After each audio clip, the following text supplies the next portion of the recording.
सब शौक में थे क्योंकि मेरा तो था भी नहीं कुछ ऐसा हो सकता है, बीमार भी हो सकती हूँ मैं। स्पोर्ट्स का था मेरा, काफ़ी एक्टिव थी, एनसीसी में भी थी मैं तो पता चला कि कुछ हार्ट सा बन गया, वो सिस्ट, उन्होंने सिस्ट का कहा था, तो आगे उन्होंने रेफ़र कर दिया वहाँ। अच्छा, अभी तक डीएमसी लुधियाना तक भी दिमाग में ये नहीं आया कि ये कैंसर हो वो सकता सिस्ट है? के लिए ही था कि सिस्ट बनी हुई है, कोई नॉर्मल सी निकाल देंगे। था ही नहीं कि उस मेरा माइंड ऑफ स्टेट वैसा था ही नहीं कि मैं बीमार हूँ। मेरे मम्मा पापा को काफ़ी टेंशन रहती थी, वो कुछ खाते नहीं थे, मैं तो आराम से रह रही थी बिल्कुल अच्छा। मस्त एकदम, कुछ नहीं है। तो ले गए वहाँ, थिएटर देखा, थोड़ा ऐसे हुआ कि थोड़ा क्यों मेरे साथ क्यों हो रहा है ये चीज़। लाइफ बहुत ज़्यादा चैलेंजेस देती है, लोग छोटी छोटी प्रॉब्लम से ना डर के बैठ जाते हैं। मैंने ये चीज़ सोची है कि डरना नहीं है। तो सब एक्टिव थे, अच्छी भी थी, मैंने किसी का बुरा भी नहीं किया, लेकिन मैं वहाँ पे ऐसे लोगों को देखती थी जिनकी बाजुएं कट गई थी, टांगें कट जाती थी।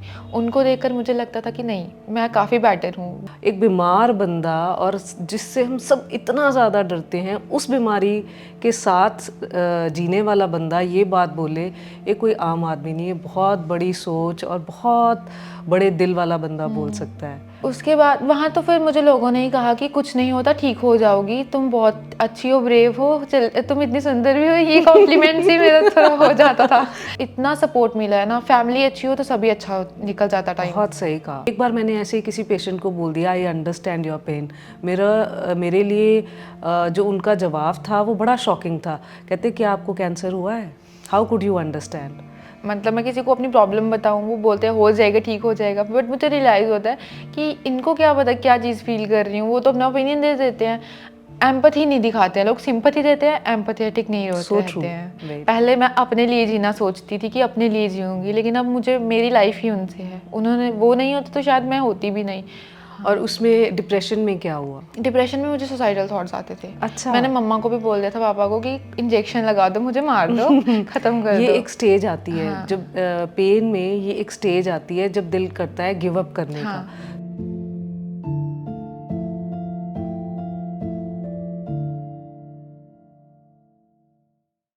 नमस्कार, मैं डॉक्टर श्वेता भारद्वाज। मैं आज आपसे बात करूंगी उस टॉपिक पे जिसका नाम भी कोई नहीं लेना चाहता, जिसके नाम से भी सब लोग डरते हैं। और मोस्टली जब मेरे क्लाइंट्स आते हैं, उनको कुछ प्रॉब्लम नहीं भी होती तो भी वो सर्च उसी टॉपिक के बारे में करते हैं। शायद आपको समझ आ गया होगा कि मैं कौन से टॉपिक की बात कर रही हूँ। जी, मैं कैंसर की बात कर रही हूँ। बहुत बार हम बहुत डरते हैं, सोच में बड़ा डरते हैं। किसी की कहानियाँ सुन के, उसको ये हो गया था, उसको ये हुआ था, तो वो हुआ था, और फिर उसके बाद डर के उसके बारे में सोचना शुरू करते हैं। और फिर एंड में सर्च पहुंचती कहाँ है? डर के मारे कैंसर तक। आज मैं आपके सामने जिस बच्ची से बात करूंगी, वो खुद कैंसर सर्वाइवर है। आप उसकी जर्नी सुन के इंस्पायर, मोटिवेट और शायद लाइफ लेसन्स भी लो। बहुत लोग ऐसे होते हैं, मेरे ही क्लाइंट्स, जिनको होती कोई बीमारी नहीं है पर उनको हेल्थ रिलेटेड एंग्जाइटी होती है, जिसकी मैं अभी बात कर रही थी। रियलिटी में जब कुछ होता है, उनकी साइकोलॉजी, उनकी सोच हम डायरेक्टली आज आपके सामने बात करके पता करेंगे।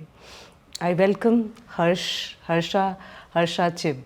हाँ जी मैडम। नमस्ते, मेरा नाम हर्षा है। हाँ जी। जम्मू से हूँ। हाँ जी।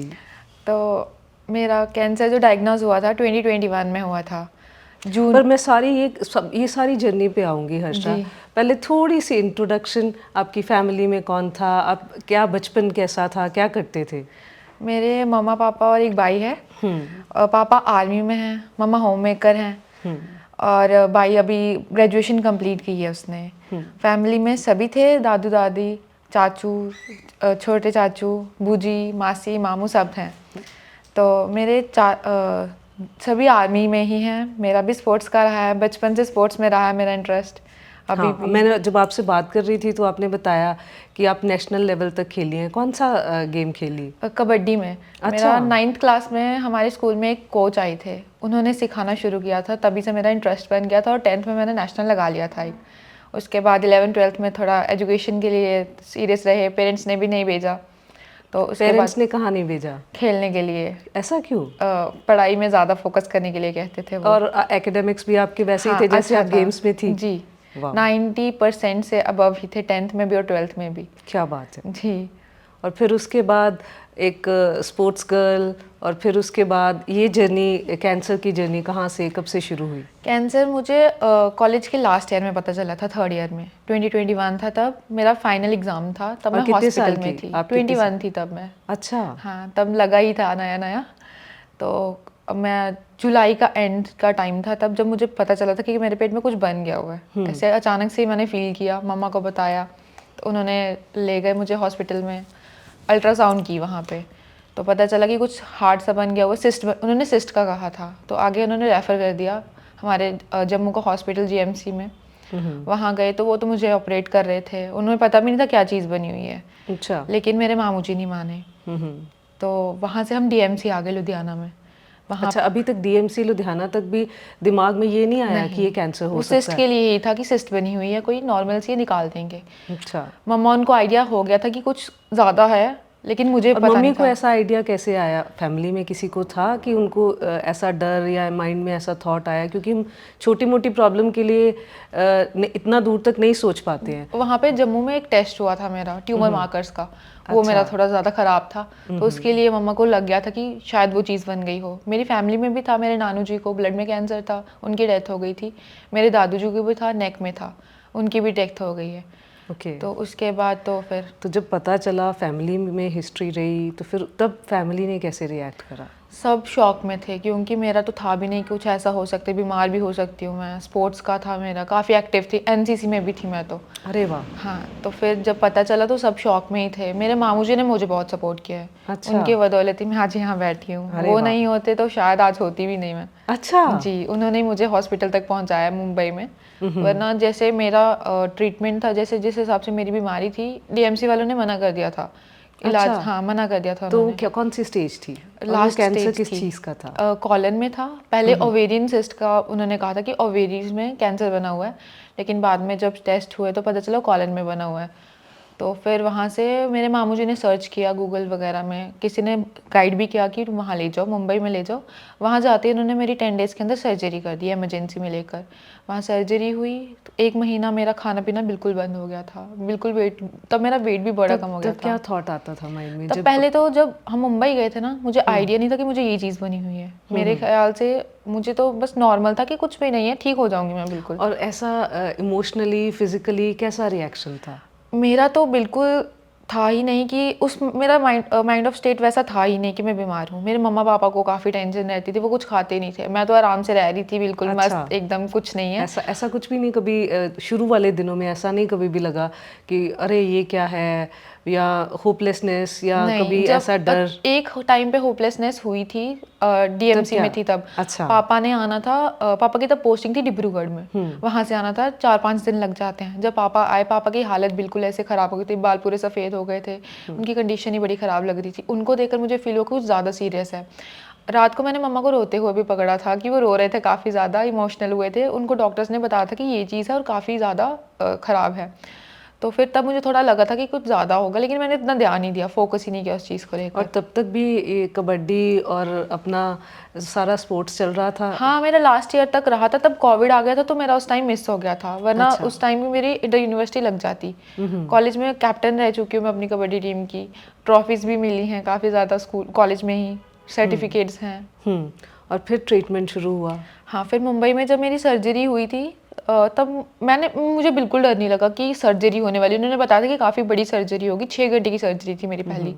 तो ले गए वहाँ, थिएटर देखा, थोड़ा ऐसे हुआ कि थोड़ा क्यों मेरे साथ क्यों हो रहा है ये चीज़। अच्छा, ये हाँ, यहाँ उसी स्टेज पे आ गया था वहाँ ये जब मुझे क्वेश्चन कि थिएटर मेरे में साथ लेकर क्यों गए ना, हुआ? थिएटर में लेकर गए, जब ऑपरेशन थिएटर में बाहर बैठी थी मैं व्हीलचेयर पे, तो एकदम ऐसे नॉर्मल बैठी थी मैं, व्हीलचेयर पे बिठाया था उन्होंने मुझे। एक वार्ड बॉय थे वहाँ पे खड़े हुए, वो पूछते कि क्या वो क्यों रो रही है, एक ही आंसू निकला, ज़्यादा नहीं निकला। अच्छा। तो फिर मैंने हिम्मत रखी, उससे फिर चली गई वहाँ पे थिएटर में, उन्होंने डॉक्टर्स ने फिर एनेस्थीसिया दे दिया, हो गया फिर काम वहाँ पे। तो फिर एडमिट उन्होंने हफ्ते के अंदर मुझे चलाना शुरू कर दिया था, यहाँ से लेकर यहाँ तक मेरा कट है लगा हुआ, उन्होंने 7 दिन में चलाना शुरू कर दिया और हफ्ते के बाद डिस्चार्ज दे दिया। तो घर जाके खाना वगैरह बंद ही रहा, खिचड़ी खाने पे रखा था उन्होंने। जब थोड़े से चावल थोड़े से कच्चे रह जाते थे, मतलब ज़्यादा उन्होंने बिल्कुल गले हुए चावल खाने के लिए कहा था, लेकिन जब नहीं रहते थे तो फिर बीमार हो जाती थी, वॉमिटिंग्स होना शुरू हो जाती थी, पेट दर्द बहुत होती थी। 1 महीने के बाद उन्होंने कीमोथेरेपी शुरू की, उसके बाद थोड़ा नॉर्मल हो गया मेरा, खाने पीना शुरू हो गया मेरा। फिर मैंने वेट भी गेन किया उसके बाद। 6 महीने मेरी कीमो चली। अच्छा। हाँ, तो उसके बाद रिलैप्स हो गया वापस से। रिलैप्स फिर कितने टाइम बाद हुआ? मार्च में पता चल गया था रिलैप्स होने का। अच्छा, कीमो के साथ हाँ, साथ और ही। 29 मार्च 2022 को मेरी सेकंड सर्जरी हो गई थी। तो फिर उसके बाद भी कीमोस चली काफ़ी ज़्यादा। वो सेकंड सर्जरी मेरी 12 घंटे की हुई थी और 3 से 4 दिन मैं आईसीयू में भी रही थी। तो उसके बाद वहाँ से कीमोस फिर से चालू हो गई। और कहते हैं कि प्लेयर गिरता है तभी वो हार नहीं मानता, हाँ। है ना? वो जब गिरा रह जाता है तो हार मानता है। ये तो ऐसी कोई स्टेज आई जिसमें लगा कि नहीं, बस मैं गिव अप कर जाऊं या बस आगे नहीं हो पाएगा? ये अभी 2023 में हुआ था ये चीज़। अच्छा। मैं काफ़ी बीमार हो गई थी, मेरे 20 kg 21 से लेके 23 तक you were keeping up high, या बिल्कुल हाई स्पिरिट में। क्या क्या दिमाग में चलता, सोच कैसे थी? क्योंकि मैं बहुत ऐसे क्लाइंट्स हैं जो बीमारी के नाम से बड़ा डरते हैं। इस सोच पे फोकस करना बड़ा ज़रूरी है कि हर दिन बीमारी के साथ भी इतना बुरा नहीं होता है। उनको ये मैसेज मिलना, उनको जब मेरे से ज़्यादा आप बताओगे ना, तो उनको ये डर ख़त्म होगा कि बीमारी आती है, बड़ी बीमारी भी आती है, पर हर दिन हम बीमार नहीं होते हैं। तो कैसा था 21 to 23? लाइफ बहुत ज़्यादा चैलेंजेस देती है। लोग छोटी छोटी प्रॉब्लम से ना डर के बैठ जाते हैं। मैंने ये चीज़ सोची है कि डरना नहीं है। मुझे लगता था कि मेरी कितनी बुरी हालत है, क्यों है मेरे साथ ही, क्यों है ऐसा। मैं तो सब एक्टिव थे, अच्छी भी थी, मैंने किसी के साथ बुरा भी नहीं किया। लेकिन मैं वहाँ पे ऐसे लोगों को देखती थी जिनकी बाजुएं कट गई थी, टांगें कट जाती थी। उनको देखकर मुझे लगता था कि नहीं, मैं काफ़ी बेटर हूँ, बहुत अच्छी कंडीशन, अच्छे खासे चल पा रही हूँ, वही बहुत है मेरे लिए। कितना सुंदर थॉट हर्षा। ये एक बच्ची और जो सर्वाइवर है उसके मुंह से ये आ रहा है कि लोगों के हाथ पैर कटे होते हैं, बहुत कुछ कमियां होती हैं, पर मेरा तो सब कुछ ठीक है।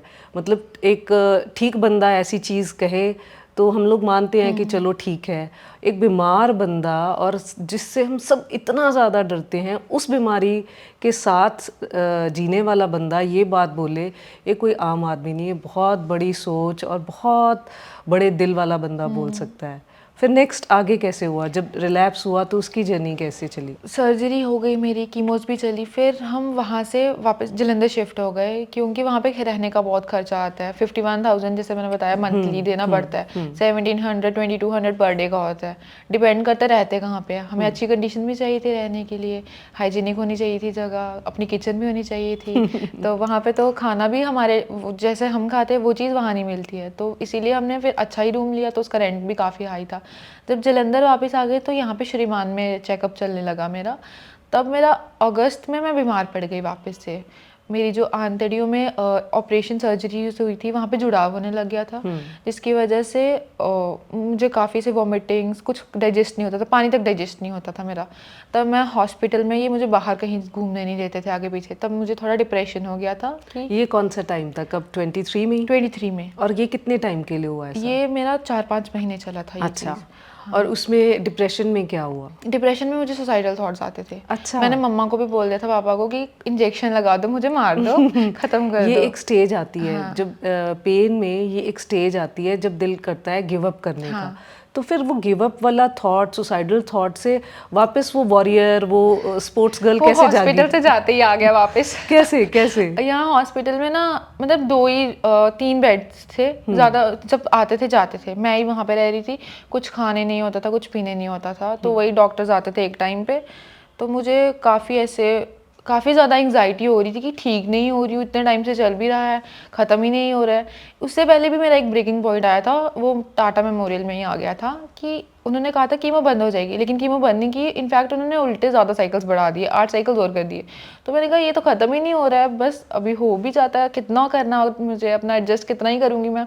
तो लेकिन फिर तब मैंने कर लिया खुद को। भाई था मेरे साथ, और भी थोड़े लोग आगे पीछे से आके बोले। तो हॉस्पिटल ने, मैनेजमेंट ने और नर्सिंग स्टाफ और जो मेडिकल जितने भी सपोर्ट वाले होते हैं, उनका क्या रोल रहा है इस चीज़ में? डॉक्टर्स तो वहाँ के बेस्ट डॉक्टर्स हैं सब, उनका नेचर इतना अच्छा है। वहाँ नर्सेज आती हैं, वो भी बहुत अच्छी हैं। मतलब हमारे जम्मू का ये है कि नर्सेज में भी बहुत ज़्यादा एटीट्यूड रहता है, वहाँ के लोग ही बहुत स्वीट हैं।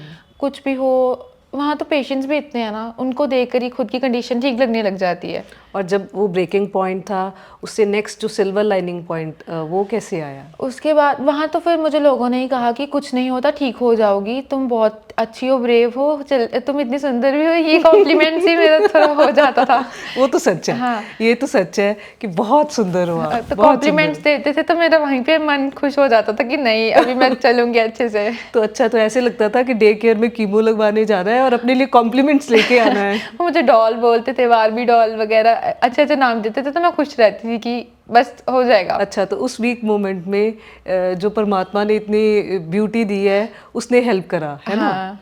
ठीक है, फिर आगे कैसे फिर अभी यहाँ पे जो हॉस्पिटल में वापस जब मैं वापस गई घर पे तो थोड़ा ठीक हो गई, लेकिन वहाँ से मुंबई लेकर चले गई क्योंकि मेरा कुछ इम्प्रूवमेंट नहीं हो रहा था। तो वहाँ पे एडमिट रही, तो तब भी ठीक नहीं हुई। फिर वापस से मुंबई दोबारा जाने हुआ, तो वहाँ पे उन्होंने मुझे कुछ महीने तक एडमिट रखा था। 2 टाइम गई, दोनों बार एडमिट रखा, दूसरी बार तो मैं ठीक हो गई। तो तब भी उन्होंने एक इंजेक्शन दिया था कीमोथेरेपी में ही, जिससे मेरे बाल झड़ गए। पहले मेरे 2 साल बाल नहीं झड़े, इस एक इंजेक्शन से मेरे बाल झड़ना शुरू हो गए, लेकिन वो मेरे से टॉलरेट भी नहीं हुई थी कीमोथेरेपी, तो उन्होंने बंद ही कर दी। तो फिर ओरल कीमो पे आ गए। ये भी एक फेज और स्टेज आता है सबकी कैंसर पेशेंट्स की लाइफ में, जब आपको हेयर फॉल को फेस करना पड़ता है। तो how was your reaction and how was your journey? कैसे कैसे उस चीज़ को लिया? स्टार्टिंग में जब उन्होंने कीमोथेरेपी के लिए कहा था, मुझे लगा था कि जड़ जाएंगे बाल। तो आप प्रिपेयर्ड थे उस मैं चीज़ के लिए? प्रिपेयर्ड थी, मुझे तो खुशी थी कि जड़ जाएंगे तो बॉय कट में आ जाऊंगी। लेकिन तब नहीं जड़े मेरे, अच्छे थे, काफ़ी हैवी बाल थे मेरे, लंबे लंबे थे। तो बाद में अभी जब इस बार बाल जड़े तब मुझे थोड़ा यहाँ से जड़ना शुरू हुए, धीरे धीरे निकलते जा रहे थे। तो मेरे मामू ने खुद ही काट दिए कि बिल्कुल ही जड़ जाएंगे तो आने में भी टाइम लगेगा। तो काट दिया। तब थोड़ा इमोशनल हुई थी कि इतने लंबे बाल थे, चले ही गए बिल्कुल। तब थोड़ा था, वरना अभी तो कुछ ज़्यादा मुझे दिक्कत नहीं है, ऐसे बालों में ज़्यादा स्टाइलिंग करने में दिक्कत आती है ना कुछ। अच्छा, तो ये मैंने बहुत लोगों से, जब मैं भी कैंसर पेशेंट्स को मिलती थी ना, तो जब बाल काटने पड़ते थे, हर बंदा ने बताया कि मैं बड़ा इमोशनल हो जाता था, पर हर बंदे ने बाद में ये भी कहा कि इतना इजी हो गई लाइफ बिना बालों के। मैं इतने हेयर स्टाइल्स वगैरह बनाती थी, अपने ब्रेड्स करती थी, काफ़ी ज़्यादा मुझे शौक था अपने बालों के साथ कुछ कुछ करने का। लेकिन अभी तो कट गए, बस ऐसे करो तो हो गया तैयार काम। हो गए, है ना? इजी इजी टू मेंटेन वाली लाइफ हो गई। ये सब लोग, ये बाद में जितने भी लोग पॉजिटिव हुए ना, उन्होंने बाद में इसी स्टेटमेंट को ऐड करा। इसको बोलते हैं हम लोग एक्सेप्टेंस। पहले तो आता है ना डिनायल और रिजेक्शन, मेरे साथ क्यों हुआ, मैं नहीं ऐसे कराऊंगी या मैं छोड़ दूंगी बीच में। वो स्टेजेस के बाद एक्सेप्टेंस जब आती है कि जो है जैसा है वो बड़ा अच्छा है। फिर वो जब आपकी लाइफ में जब 23 में रिलैप्स हुआ, उसके बाद आपने कैसे लिया? क्योंकि पहली बार हुआ, ट्रीटमेंट हो गया तो बंदा कॉन्फिडेंट होता है, जब दूसरी बार हुआ तो उसको किस तरह से लिया और परिवार का क्या रिएक्शन था? मुझे तो जब मेरा पहला ब्रेक पॉइंट हुआ था, मुझे तभी आइडिया हो गया था कि ये लंबा चलेगा, क्योंकि अभी नहीं ख़त्म हो रहा है तो अभी आगे भी ख़त्म नहीं होगा। अभी जब मैं बीमार थी तब भी रिलैप्स नहीं हुआ था, रिलैप्स अभी हुआ है कुछ एक दो, हाँ स्टार्टिंग में 2024 के स्टार्टिंग में रिलैप्स हुआ है। तो मुझे पता चल गया कि ये फिर से चलेगा, अभी इसका ट्रीटमेंट चलेगा। मम्मा तो टेंशन में रहते हैं, काफ़ी ज़्यादा से रोते रहते हैं इस चीज़ को लेकर। पापा भी डिप्रेस्ड रहते हैं कि इतना खर्चा भी उन्होंने नहीं उठाना, सब कुछ भाई भी थोड़ा कितना ही फिर करेगा। मामू जी ने बहुत सपोर्ट किया है। फैमिली तो मेरी बहुत अच्छी है, मेरी बूजी चाचू सब बहुत अच्छे हैं, मासी, इतना सपोर्ट मिला है ना। फैमिली अच्छी हो तो सभी अच्छा निकल जाता टाइम। बहुत सही कहा, फैमिली का सपोर्ट हो तो बहुत चीज़ें बड़ी इजीली निकल जाती हैं। बट आप बनना क्या चाहते थे? ये कैंसर से पहले हर्षा क्या बनना चाहती थी, और ये होने के बाद कैसे लाइफ गोल्स बदले? मेरा डिफेंस में जाने का सपना था, मुझे इंस्पेक्टर बनना था, पुलिस इंस्पेक्टर बनना था अपनी जेके में, जेके पुलिस में। तो लेकिन अभी तो मैं एलिजिबल ही नहीं रही हूँ, सर्जरीज की वजह से तो मेरा हो ही गया है। अभी कुछ और देखते हैं। अभी क्या है? उसके बाद क्या किया? उसके क्या बाद पढ़ाई छोड़ दी जब पता चला? हाँ, तब स्टार्टिंग के 2 साल मैंने ड्रॉप कर दिया था क्योंकि मेरी तबीयत ठीक नहीं रहती थी। ठीक है। मैं पढ़ भी नहीं सकती थी, बैठ नहीं सकती थी ज़्यादा टाइम तक।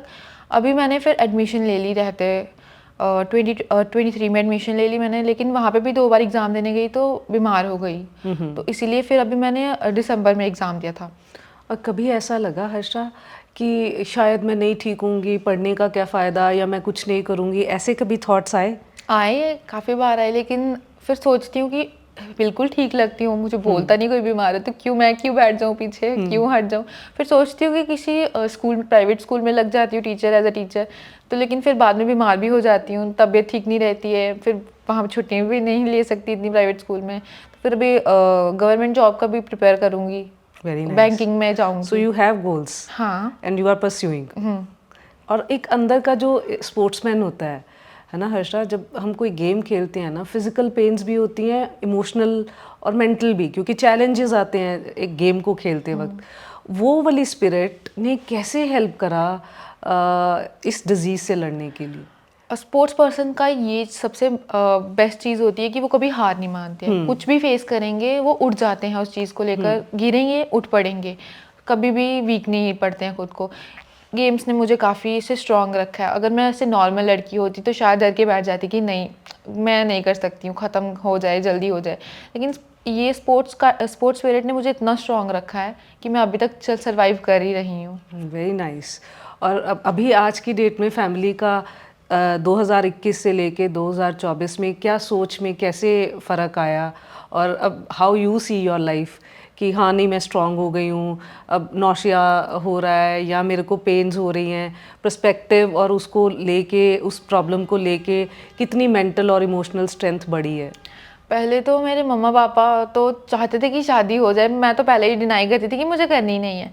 तो अभी तो बीमारी के बाद तो थोड़ा हो ही गया हुआ है कि नहीं, अब बोलते ठीक रहे, हंसती खेलती रहे, वही बहुत है हमारे लिए। और कभी मन में आता है कि मेरे को शादी करनी है? नहीं अभी नहीं आता है। ऐसा नहीं आता नहीं, है नहीं। कभी भी? मतलब सोचती ही नहीं है मैं इस चीज़ को लेकर, मैं वो चीज़ें सोचती नहीं जो मुझे टेंशन दे। और एक और चीज़ मैंने बड़ी कॉमन देखी हर्षा, जो आपको भी शायद बहुत सारे कैंसर पेशेंट्स मिले होंगे, सर्वाइवर्स भी मिले होंगे, जो अभी तक, मैंने भी वहाँ पे कीमो सेंटर में, डे केयर में बहुत पेशेंट्स को मिली हूँ जिनको 20-20 साल पहले हुआ था, एंड उनको 20 साल पहले लगता था कि ये 4th स्टेज है, डॉक्टर ने बोला 4th स्टेज, 20 साल पहले ट्रीटमेंट्स भी नहीं होते थे, but they are surviving really well and they are doing really well. मेरे पास खुद ही ऐसे बहुत सारे क्लाइंट्स और बड़े बड़े सारे केसेस हैं। ऐसा नहीं है कि ये होपलेस है। बहुत बार डॉक्टर्स जब 4th स्टेज बोलते हैं ना, तब वो अजम्पशन होता है उनका, doctor can not be a god, है ना। वो एक डॉक्टर की जो मेडिसिन होती है वो एक रिसर्च की तरह होती है, एक्सपेरिमेंट की तरह होती है। हर बंदे के लिए वही दवाई डिफरेंटली काम करती है। तो वो अपनी तरफ से बताते हैं कि हो सकता है कि आपको आगे मुश्किल आए, ये 4th स्टेज है, पर बहुत सारी सक्सेस स्टोरीज़ हैं जिसमें लोगों ने बड़ा अच्छा सर्वाइव करा है 4th स्टेज के बावजूद भी। और उनके में मैंने जो डिफरेंट चीज़ देखी, जो मैंने जितना भी पढ़ा इनके बारे में या जितना लोगों से मैं मिली, उनकी लाइफ में जो लाइफ से बड़ा गोल बन गया था, लाइफ में एक बड़ा पर्पस ऐड हो गया था कि अब मेरी भी ये बीमारी आई है। कुछ लोगों ने सोशल सर्विस करना शुरू किया, कुछ लोगों ने बुक्स पढ़ना शुरू किया, कुछ लोगों ने एजुकेट करना शुरू करा, सोसाइटी को और फैमिली को सर्व करना शुरू करा।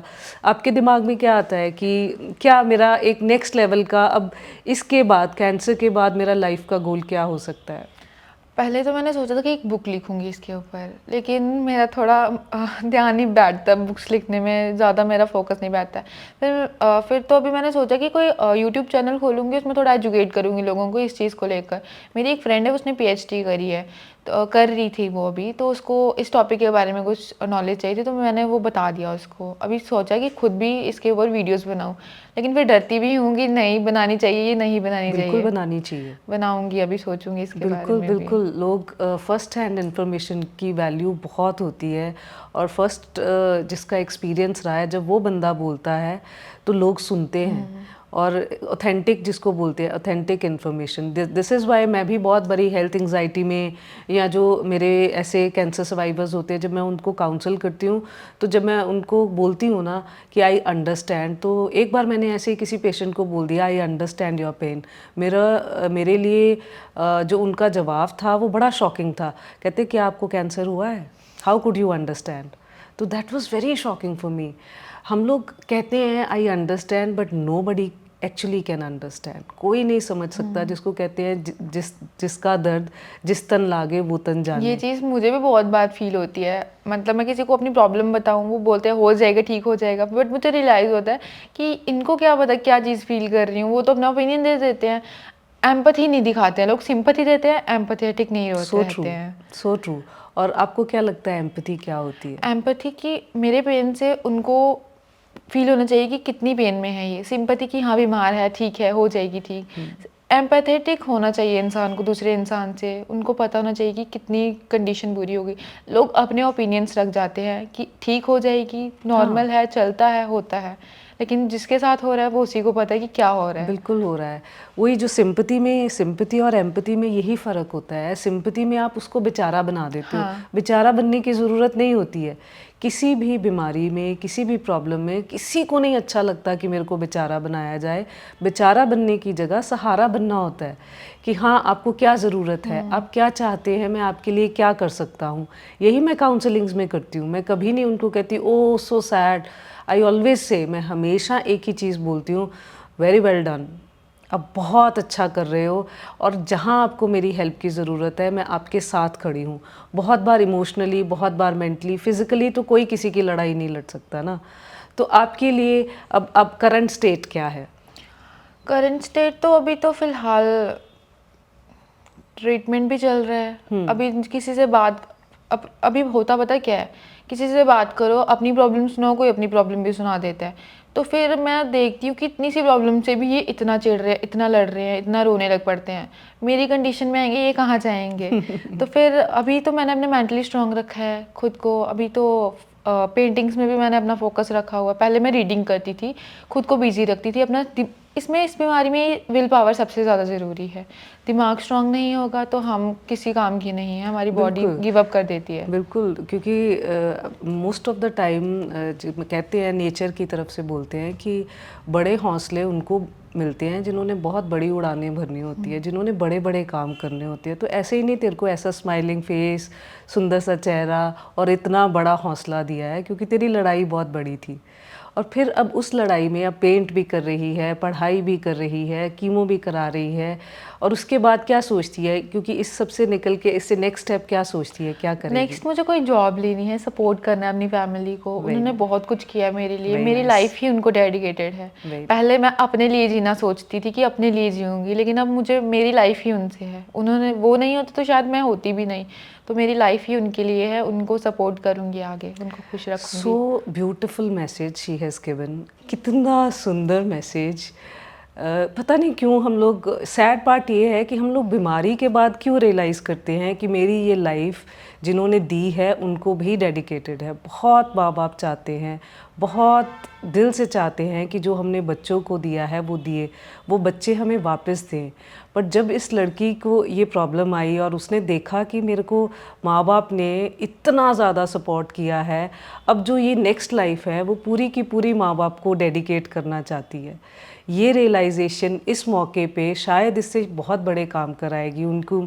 चाहे एक इमोशनल सपोर्ट हो, चाहे एक मेंटल सपोर्ट हो, चाहे ये कुछ बन के ऐसा दिखा दे कि उनको इतना फ़क्र महसूस हो इस लड़की पे कि ये बीमारी भूल ही जाए।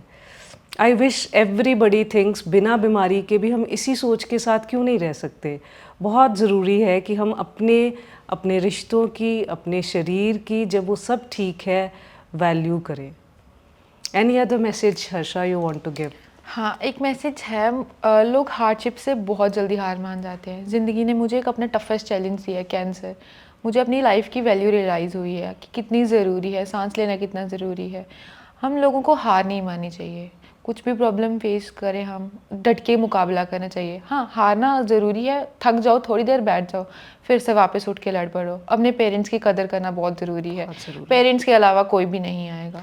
दो चीज़ें और जिसकी मैंने वही बात की, वो लास्ट लाइन में मैं ज़रूर चाह रही हूँ कि आप उसको ज़रूर एड्रेस करें। एक डाइट और एक फिज़िकल एक्टिविटी की क्या रोल पहले और बाद में कितना ज़रूरी होना चाहिए? पहले तो मैं एक्टिव थी काफ़ी ज़्यादा स्पोर्ट्स में। फ़ास्ट फूड तो सब बच्चे खाते ही थे, पहले मैं भी खाती थी, लेकिन अभी तो मेरा फ़ास्ट फूड बंद ही है। कभी ऐसे बहुत मन करे, क्रेविंग हो तो खा लेती हूँ अपना मन सेटिस्फाई करने के लिए। कब कैसे खाऊंगी फिर। एक्टिव तो मैं अभी ज़्यादा नहीं हूँ, लेकिन फिर भी हाँ, वॉक करना ज़रूरी है।